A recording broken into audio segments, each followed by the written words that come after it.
한국직업방송과 연합뉴스TV가 함께 만드는 취업 전문 뉴스 투데이 고용플러스입니다. 지난해 우리나라 인구 증가율이 역대 최저치를 기록했습니다. 65세 이상이 전체 인구의 14%를 넘어서는 고령사회로 진입한 가운데 젊은 생산 가능 인구는 급격히 줄고 있습니다. 강은나래 기자입니다. 지난해 우리나라 인구는 5,182만 명, 전년보다 5만 명, 0.09% 늘어났는데 그쳤습니다. 통계 공표를 시작한 지난 2008년 이후 역대 최저치입니다. 저출산 고령화 영향으로 14세 이하보다 65세 이상의 인구 비율이 더 높았습니다. 특히 65세 이상 인구가 14%를 넘어 고령사회 진입을 알렸습니다. 고령화는 세계적인 추세지만 우리나라는 그 속도가 유례없이 빠릅니다. 고령화 사회에서 고령사회로 넘어가는데 일본이 24년 걸린 반면 우리나라는 17년밖에 걸리지 않았습니다. 그만큼 젊은 노동력이 빠른 속도로 줄고 있다는 얘기입니다. 15세부터 64세인 생산 가능 인구가 지난해 사상 처음으로 감소세로 돌아서 5만 2천 명 줄었습니다.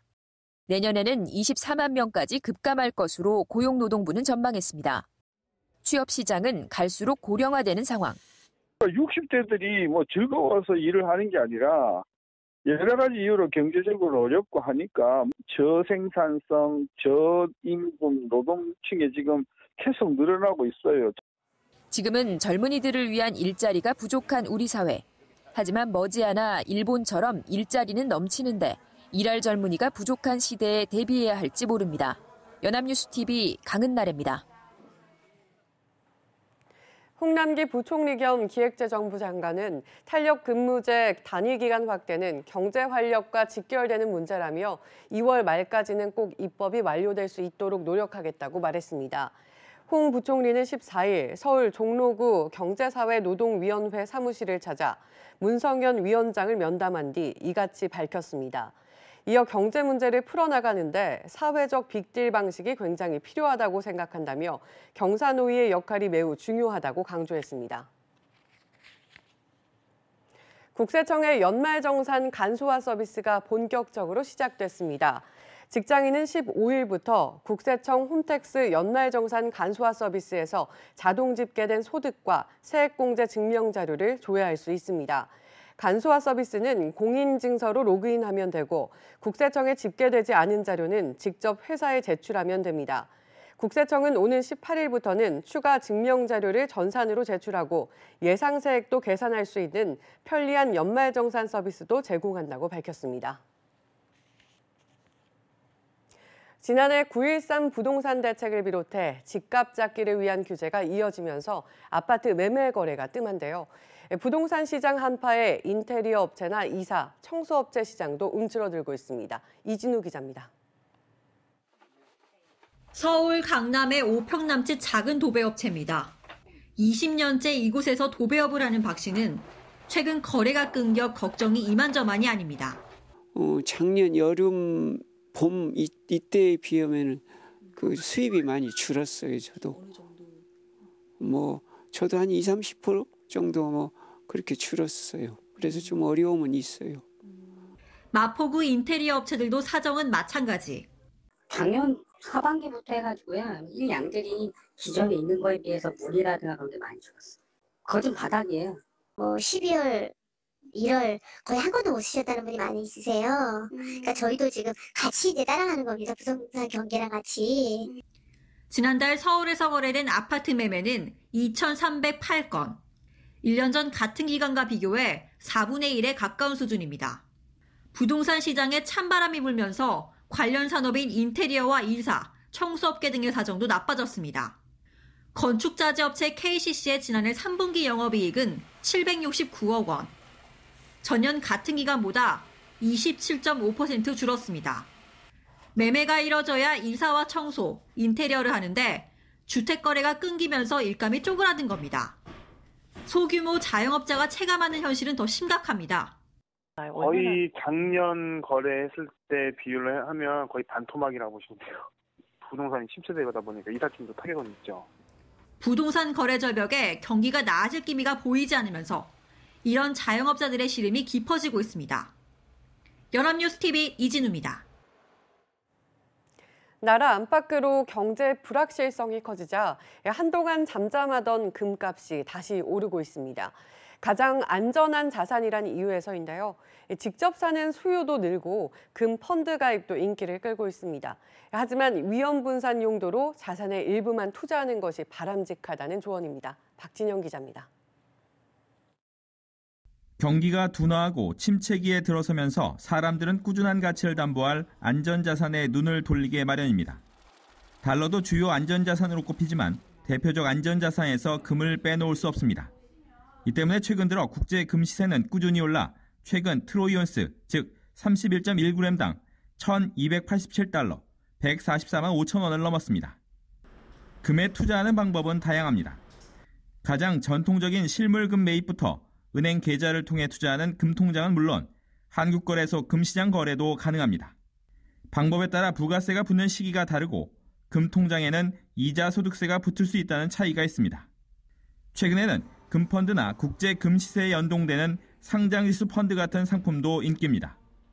금값이 오르다 보니 금 관련 펀드의 최근 석 달간 평균 수익률은 8.64%, 마이너스 수익률을 내고 있는 국내외 주식형 펀드에 비해 높은 수익률을 기록 중입니다.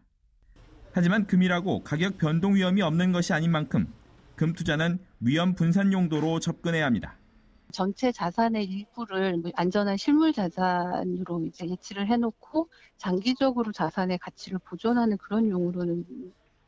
특히 국제 금 시세는 달러로 표시되지만 국내 거래는 원화로 이루어지는 만큼 국제 금값 외에 환율 변화에도 주의를 기울여야 한다고 조언했습니다. 연합뉴스TV 박진영입니다. 5대 은행의 하나인 우리은행과 계열사들이 4년 만에 금융지주사 체제로 재편됐습니다. 과거 계열사들을 정리한 탓에 금융그룹 체제를 갖추려면 대대적 인수합병이 예상되는데요. 금융 1등 자리를 둘러싼 5대 금융그룹 간 경쟁이 불을 뿜을 전망입니다. 소재영 기자입니다. 우리은행과 계열사들은 2014년 민영화 추진 과정에서 거대 금융그룹 체제로는 팔기 어렵다며 지주사를 해체하고 은행 중심 체제로 전환했습니다. 하지만 4년 만에 다시 금융 지주사 체제로 돌아갔습니다.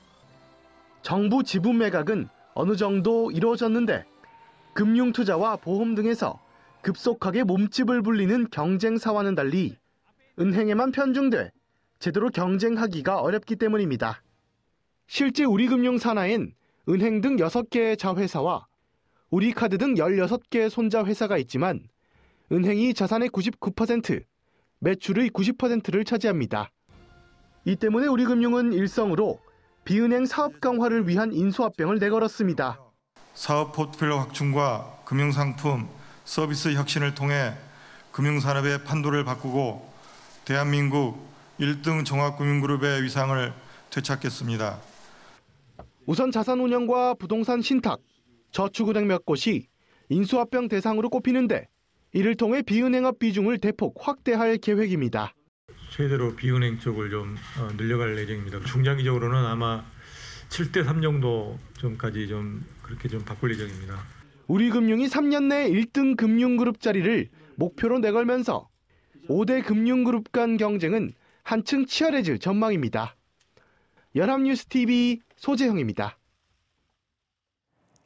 1인 가구가 전체 가구의 30% 가까이 차지할 정도로 급증하면서 외식업계 판도도 바뀌고 있습니다. 과거 외식 산업을 대표하던 패밀리 레스토랑은 갈수록 줄고 이른바 혼밥 쪽을 겨냥한 백반 프랜차이즈에 혼자 먹는 삼겹살집까지 등장했습니다. 이동훈 기자입니다. 1인용 테이블이나 칸막이가 있는 테이블에 사람들이 줄지어 앉아 식사를 하고 있습니다. 혼밥 쪽을 타겟으로 한 가정식 백반식당인데 2년 전 배달업체로 시작했다 1년 만에 매장을 열 정도로 성업 중입니다. 배달로 맨 처음에 시작을 해가지고 장사가 잘 돼서 이제 백화점 쪽에서 이제 연락이 와가지고 백화점 쪽에 이제 진출을 하게 됐고 본격적으로 이제 가맹 사업이라든지. 현재 국내 1인 가구 수는 560여만 가구. 전체 가구 30% 정도를 차지한 데 이어 매년 늘고 있습니다. 그러자 외식업 불황 속에서도 혼밥 쪽 대상 창업이나 가맹 사업은 대목을 만났는데 과거엔 혼자 먹기 어려웠던 삼겹살, 보쌈 같은 메뉴까지 출연했습니다. 배달해서 이제 혼자 드시는 분들이 많기 때문에 배달하고 나서 좀 매출이 좀 상승한. 반면 대형 패밀리 레스토랑들은 쇠락을 면치 못하고 있습니다. 해외 브랜드들 중엔 아예 국내 사업을 접은 곳도 있고 남은 국내외 브랜드들 모두 매장 수가 계속 감소세입니다. 한동안 사람들이 줄을 섰던 한식 뷔페 역시 1년 만에 매장 수가 반토막 난 곳도 있습니다. 사람이 많은 가구 중심의 컨셉이 이제는 사람이 적어지거나 혼자가 되는 가구의 흐름, 이거를 미리 반영하지 못하면 외식업계가 혼밥 쪽 공략에 나서면서 1인 가구 경제, 이른바 1코노미 시장은 더욱 커질 전망입니다. 연합뉴스TV 이동훈입니다. 우리나라 대표 겨울 행사인 강원도 화천의 산천어 축제 인기가 뜨겁습니다. 미세먼지가 기승을 부려도 수많은 인파가 축제장을 가득 메웠다고 하는데요. 이상현 기자가 산천어 축제 인기 비결을 알아봤습니다. 화천 산천어 축제의 누적 관광객이 100만 명을 돌파했습니다. 개막 9일째인 지난 13일 102만 명을 기록했는데 역대 최단 기간입니다. 이뿐 아니라 지난 2006년 이후 13년 연속 관광객 100만 명 돌파 축제라는 진기록도 함께 달성했습니다. 산천어 축제의 가장 큰 인기 비결은 누구나 즐길 수 있는 풍성한 체험 행사입니다. 수만 명이 함께 올라가 즐기는 얼음 낚시와 산천어 맨손 잡기는 참가자와 보는 사람 모두를 즐겁게 합니다. 물고기가 지금 한지 한 30분 만에 두 마리나 잡혀가지고 지금 너무 흥분되고 너무 재밌어요. 특히 눈썰매와 얼음썰매 같이 아이들도 쉽게 즐길 수 있는 프로그램이 풍성해 가족 단위 관광객들에게 각광받고 있습니다. 아이들하고 같이 할 수 있는 그런 체험 활동들이 많아갖고요. 그게 제가 가장 좋았던 것 같습니다. 직접 잡은 산천어를 구이나 회로 먹는 맛은 단연 일품입니다. 지금 애들도 원래 다 잘 안 먹는데 이렇게 와서 현지 와서 먹으니까 애들도 많이 먹고 맛있게 먹는 것 같아서 너무 좋아요. 다양한 강원도 향토 음식을 한자리에서 맛볼 수 있는 것도 축제장에서만 누릴 수 있는 특권입니다. 맛은 봤는데 여기 축제를 하면서 이 느낌은 너무 좋아요.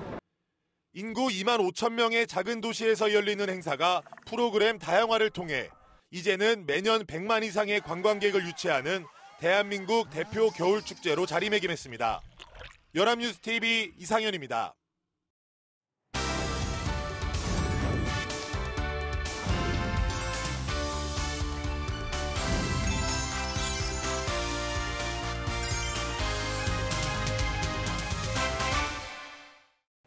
사회적으로 핫한 이슈를 키워드로 알아보는 핫키워드 시간입니다. 안치홍 아나운서 안녕하세요. 안녕하세요.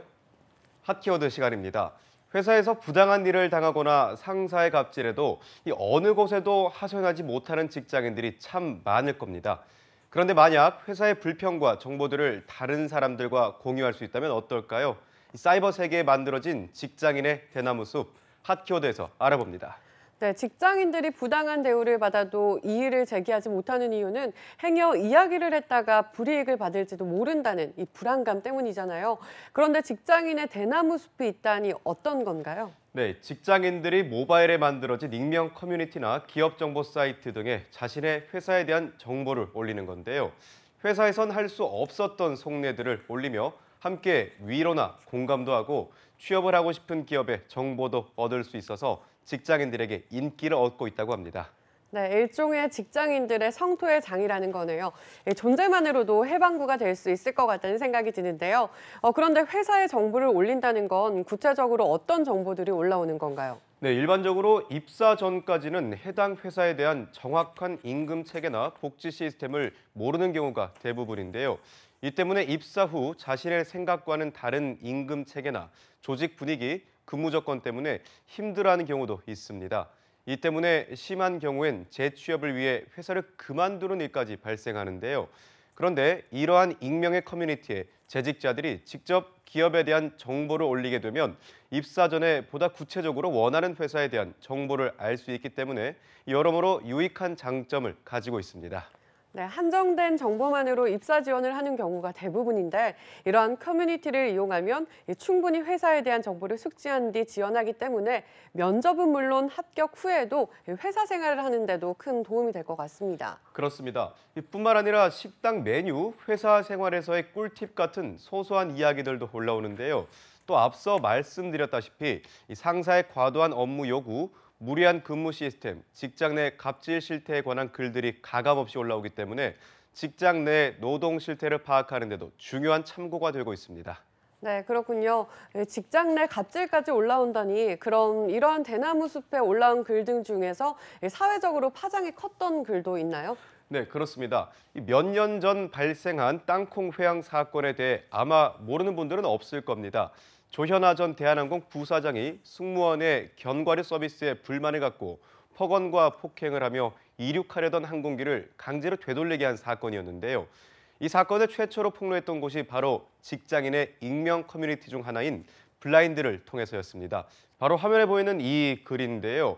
고압적이고 폭력적이었던 당시의 상황이 그대로 전해집니다. 모바일 어플리케이션을 기반으로 운영되는 블라인드는 2013년 네이버 출신 개발자 문성욱 씨가 이 네이버에서 운영하던 사내 익명 게시판에서 아이디어를 착안해 만든 건데요.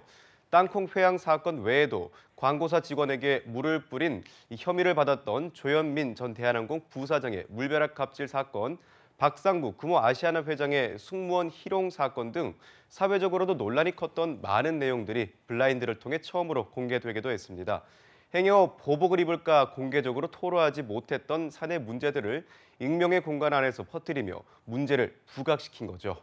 네, 그야말로 진짜 알짜배기 직장인의 대나무 숲이네요. 그런데 블라인드에 올리는 내용이 정말 해당 회사 사람이 올린다는 걸 어떻게 확인할 수 있나요?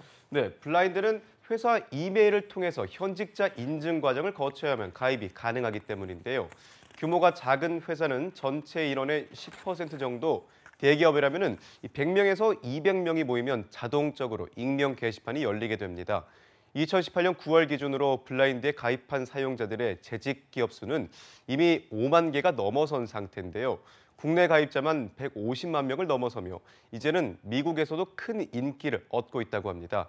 이 밖에도 익명으로 기업 정보를 공유하는 잣플래닛 역시 직장인들의 또 다른 대나무 숲으로 인기가 있는데요. 회원들이 자신이 다녔던 회사를 익명으로 장점과 단점, 경영진에게 바라는 글 등을 게시할 수 있다는 점만 봤을 때 다른 대나무 숲들과는 큰 차이가 없습니다. 하지만 승진 기회와 가능성, 복지 및 급여, 업무와 삶의 균형, 사내 문화, 경영진 등 5개 영역에 걸쳐 5점 만점으로 평가하고 전반적인 총점을 매긴다는 점이 재취업을 원하는 직장인들에게 유용한 참고가 된다고 합니다. 네, 그렇군요. 그런데 한 가지 궁금한 점이 있습니다. 일부 사용자들 중에서는 이 악의를 품고 허위로 후기를 올리는 경우도 있을 것 같은데요. 이럴 때는 어떻게 사실관계를 확인할 수 있을까요? 네, 이러한 직장인 대나무 숲은 익명성이 보장되는 만큼 필터링 시스템은 없지만 사용자들끼리 자체 필터링을 한다는 게 특징인데요. 예를 들어 누군가 사실 확인이 안 된 루머나 악의적인 소문을 올리면 같은 조직 내 사람들이 소문을 왜곡되거나 이 외부로 나가기 전에 사실관계를 바로잡고 적절한 대응을 모색한다는 겁니다. 이 때문에 자체적으로 자정작용이 이루어지며 정보에 보다 신빙성을 더하게 되는 거죠. 네, 그렇군요. 하지만 기업의 입장에선 때론 이 같은 대나무 숲이 상당히 불편한 존재가 될 것 같습니다. 네, 그렇습니다. 이 때문에 직장인들의 블라인드 가입을 막기 위해 꼼수를 부리는 기업도 있는데요. 최근 LG화학이나 삼성생명 서비스의 경우 기업 이메일로만 회원 가입이 가능하다는 점을 노려서 인증 메일에 대한 수신 차단을 했다는 의심을 받고 있는 상황입니다. 갑질 폭로 전에 이어진 대한항공은 직원들의 계정이 신고당하는 경우까지 발생하고 있는데요. 이 때문에 일부 기업들이 직원들이 말할 권리마저 막고 있다는 지적이 나오고 있습니다. 하지만 이 같은 기업들의 차단에도 불구하고 대나무 숲은 앞으로도 직장인들에게 꾸준한 인기를 얻을 것으로 보입니다. 네, 대나무 숲이 사라지지 않는 이유는 회사 내에서 쉽게 고충을 털어놓지 못하는 문화가 사라지지 않기 때문이 아닐까 싶은데요. 정보를 공유하는 것에 그치지 않고 신문고의 역할까지 도맡고 있는 직장인의 대나무 숲. 하지만 언젠가는 이러한 대나무 숲이 없어도 직장인들의 의견이 회사 내에서 자유롭게 받아들여지는 날이 오길 희망해 보겠습니다. 지금까지 핫키워드 안치홍 아나운서였습니다. 고맙습니다. 고맙습니다. 지금까지 투데이 고용 플러스였습니다. 오늘 저희가 준비한 내용은 여기까지입니다. 함께해 주신 여러분 고맙습니다.